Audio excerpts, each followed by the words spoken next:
সারা ভারত কৃষক সভার ৯০তম প্রতিষ্ঠা দিবস উপলক্ষে সাব্রুমে সেমিনার। সারা ভারত কৃষক সভার ৯০তম প্রতিষ্ঠা দিবসকে সামনে রেখে মঙ্গলবার সাব্রুমে এক সেমিনারের আয়োজন করা হয়। সাব্রুম মহকুমার সিআইটিইউ কার্যালয়ের হলঘরে অনুষ্ঠিত এই সেমিনারে কৃষক আন্দোলনের ইতিহাস, বর্তমান কৃষি সংকট এবং কৃষকদের বিভিন্ন দাবি দাওয়া নিয়ে বিস্তারিত আলোচনা করা হয়। ৯ জুন বেলা ১টায় শুরু হওয়া সেমিনারে বক্তব্য রাখেন সারা ভারত কৃষক সভার রাজ্য কমিটির সভাপতি নারায়ণ কর এবং সারা ভারত কৃষক সভার সাব্রুম মহকুমা সম্পাদক সুভাষ নাথ। বক্তারা সংগঠনের ৯০ বছরের সংগ্রামী ঐতিহ্য তুলে ধরার পাশাপাশি কৃষকদের স্বার্থ রক্ষায় সংগঠনের ভূমিকা সম্পর্কে আলোচনা করেন। সেমিনার শেষে এক সাংবাদিক সম্মেলনেরও আয়োজন করা হয়।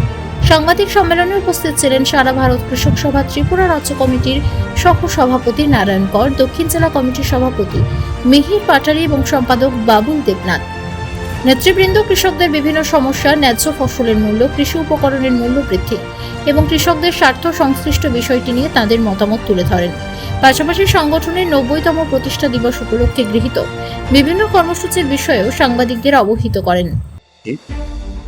আমাদের সাংবাদিক সম্মেলনে আজকে উপস্থিত আছেন আমাদের কৃষক সভার ত্রিপুরা রাজ্যের বর্ষিয়ান নেতা, প্রাক্তন সম্পাদক রাজ্য কমিটির এবং বর্তমান ত্রিপুরা রাজ্য কমিটির সহসভাপতি কমরেড নারায়ণ কর আছেন, আমাদের জেলা কমিটির সভাপতি কমরেড মিহির পাটারি। আমরা আহ্বান করেছি মূলত আমাদের নারায়ণদা দেশ, রাজ্য এবং কৃষক আন্দোলনের ইতিহাস নিয়ে বলবেন। আমি আপনাদের কাছে আমাদের জেলার দক্ষিণ জেলা কমিটি এবং 3টি মহকুমা কমিটি ইতিমধ্যে আমাদের কিছু কর্মসূচি আমরা গ্রহণ করেছি।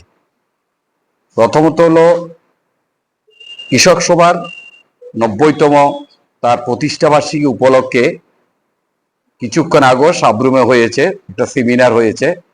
এর আগেও বিলোনিয়া এবং শান্তির বাজারও আমরা করেছি। দ্বিতীয় হলো আমাদের জেলার কৃষকের অবস্থা খুবই খারাপ। ইতিমধ্যে গত ২৬ এবং ২৭ এপ্রিল আমাদের জেলার ব্যাপক ঘূর্ণিঝড় হয়েছে। এতে সবচেয়ে বেশি সারা জেলার মধ্যে আমাদের চুলাইবাড়ি ব্লকে হয়েছে। তাতে ১৫,০০০ থেকে ১৬,০০০ কৃষক পরিবার ক্ষতিগ্রস্ত হয়েছে। দ্বিতীয় হলো সারের প্রচন্ড সংকট। তৃতীয় হলো যে আমাদের যে সেচ ব্যবস্থাগুলো, এলআই, ডাইভারশন স্কিম, এগুলি প্রায় অকেজো বলতে হয়। সেচের অবস্থা খুব খারাপ অবস্থার মধ্যে আছে।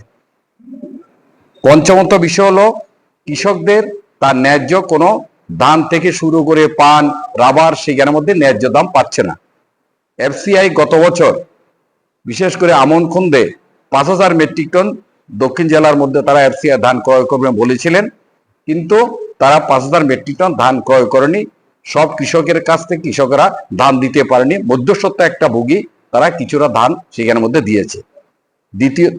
পঞ্চমত হলো বড় ধানের এখনো এফসিআর ধান কেনার জন্য কোনো উদ্যোগ সেখানের মধ্যে নেয়নি। বর্তমানে বড় ধান বাজারে ১৫ থেকে ১৬ টাকা কম দামে কৃষকরা বিক্রি করতে হচ্ছে। রাবার ব্যাপক ক্ষতি হয়েছে আমাদের এই সাম্প্রতিক যে ঘূর্ণিঝড়ে। ৫০,০০০ রাবার চাষি ক্ষতিগ্রস্ত হয়েছে। আমরা জেলার পক্ষ থেকে ডিএম এর কাছে ডেপুটেশন দিয়েছিলাম।